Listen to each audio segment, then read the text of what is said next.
এটা তুমি কি করলে? আচ্ছা, তোমার কি মনে হয় আজকে এখানে যারা আসছে তাদের কারোর ক্ষমতা আছে মেডিনেস্টে একদিনে খরচ চালানোর মতো? এটা আমাদের জন্য কত বড় লস তুমি বুঝতে পারছো না? তুমি এদেরকে দিয়ে আমাদের সব কটা কেবিন অকুপাইড করে দিচ্ছ। আচ্ছা, তুমি কি ভুলে গেছো আমাদের কিছু হাইফাই ক্লায়েন্ট রয়েছে, তাদেরকে আমরা কি সার্ভ করবো? তারা তো মেডিনেস্টে আসে শুধুমাত্র আমাদের প্রাইভেট কেবিনগুলো ফেসিলিটি নেওয়ার জন্য, তাদেরকে আমরা কি সার্ভ করবো? ডিসকাস্টিং। আমি যত চেষ্টা করছি মেডিনেস্টে একটা সুপার স্পেশালিটি লাক্সারি হসপিটাল তৈরি করার, তুমি সেটাকে দাতব্য চিকিৎসালয়ে পরিণত করছো। তোমার বলা হয়ে গেছে? তাহলে এবারে আমি কয়েকটা কথা বলতে চাই। ডক্টর অর্ণব লাহিড়ী, তুমি তো ফিনান্স ডিপার্টমেন্ট সামলাও। তোমার মনে হচ্ছে কাজের প্রেশার একটু বেশিই পড়ে গেছে, সেজন্য দুটো খুব ইম্পর্টেন্ট কথা তুমি ভুলেই গেছো। ইনফ্যাক্ট তোমার মাথা থেকে বেরিয়ে গেছে। কি ইম্পর্টেন্ট কথা? প্রথমত, মেডিনেস্টে যারা আসে তারা মেডিনেস্টের ক্লায়েন্ট নয়, পেশেন্ট।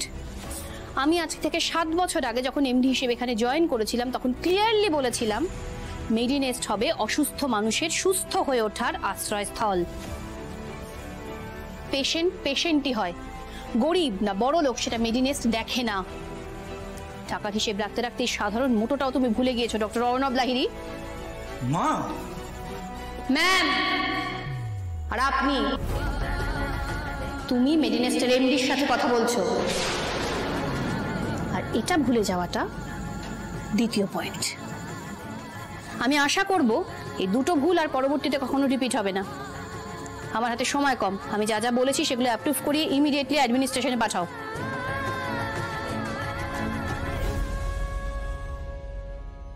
ম্যাম, এমডি, বারে বারে তুমি মনে করিয়ে দাও তুমি এমডি, কিন্তু তুমি এমডি হয়ে মেডিনেস্টের কি উপকার করেছো? কি উপকার করেছো? আমরা কতটা লসে রান করছি তার খরচটা আপনার টেবিলে পাঠিয়ে দেবো ম্যাডাম। স্যার, স্যার আপনার মতো এরকম ভিশন এখানে কারণ নেই, কারণ নেই স্যার, সেই মনটাই নেই। আদি স্যার, আনন্দী সারাদিন শুধু ওটি করে যাচ্ছে, অন্য কোনো দিকে কোনো নজর নেই। আরে বাবা, এটা তো বুঝতে হবে যে এটা একটা প্রাইভেট হসপিটাল, এখানে প্রফিটটাই আসল। আফটার অল এটা একটা বিজনেস। এক্স্যাক্টলি, এক্স্যাক্টলি আমি এই পয়েন্টটাই বলছি, এটা কেউই বুঝতে পারছে না। থ্যাংক ইউ সুন্দর, অ্যাটলিস্ট তুমি এটা বুঝতে পারলে।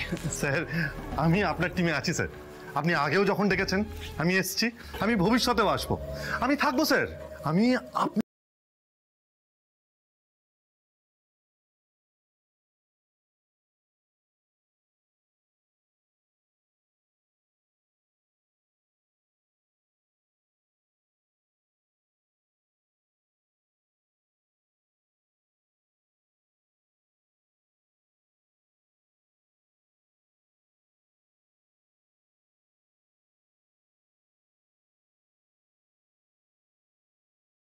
পেলেই ঝাঁপিয়ে পড়বো।